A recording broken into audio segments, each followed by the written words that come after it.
fait, on est sorti de ce moment-là sous le choc, honnêtement, hein. Et en revoyant ces images, plus je vois ces images, et je les ai vues passer sur les réseaux sociaux à chaque fois, plus je réalise la gravité de ce qui s'est passé. Plus précisément, en fait, on est arrivé aux alentours de 13h30. Au départ, ça s'est plutôt bien passé. Alors, les personnes qui étaient dans cette manifestation ont vu qu'on était présents, nous commençaient à nous filmer, etc., à nous regarder, mais c'était plutôt calme. Et en fait, ça a commencé à prendre un peu de l'ampleur, comme on le voit là d'ailleurs sur ces images, quand Jean-Paul Lecoq, qui est député communiste, lui a commencé à m'empêcher de faire mon travail, c'est-à-dire à m'empêcher de filmer, prendre des photos, à essayer de pousser mon téléphone, et sur un geste à manquer de me donner un coup, clairement. Et c'est pour ça que je lui ai dit, alors ça s'entend pas puisque c'est sur ces images-là, mais moi je l'ai filmé, où je lui ai dit, en fait, vous osez presque frapper une femme. Et ensuite, au-delà de ça, il y a aussi des femmes, hein, qui ont agi et qui m'ont plaqué contre le mur. Certaines images le montrent aussi. Je suis prête limite à tomber au niveau de la rambarde, je suis complètement serrée contre le mur. Et donc c'était Claudia Rouault et une autre députée également qui, elle,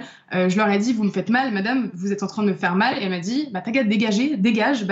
Alors à ce moment-là, il y a une personne qui était au niveau du service de l'Assemblée nationale qui m'a sorti de là. Il m'a dit, madame, c'est pour votre sécurité. Donc c'est absolument dingue que des journalistes soient sortis pour leur sécurité au niveau de l'Assemblée nationale. Déjà, il faut quand même réaliser la gravité de ce que c'est. Et après ça, je me retrouve complètement coincée. Donc, monsieur Bilongo, monsieur Arnaud et monsieur Delaporte, 3 députés de la France Insoumise, et également, il me semble, du Parti Socialiste, qui me bloquent, en fait. J'ai été complètement toute petite. Il faut aussi réaliser que je suis pas très, très grande. Je suis pas un très gros gabarit. Et je me retrouve encerclée de ces hommes-là. Je me dis, en fait, à chaque fois, et Eric l'appuiera aussi, puisque avec du recul, quand on voit ces images, on n'imagine pas une seule seconde ça se passer avec un journaliste de gauche en face de personnalité de droite.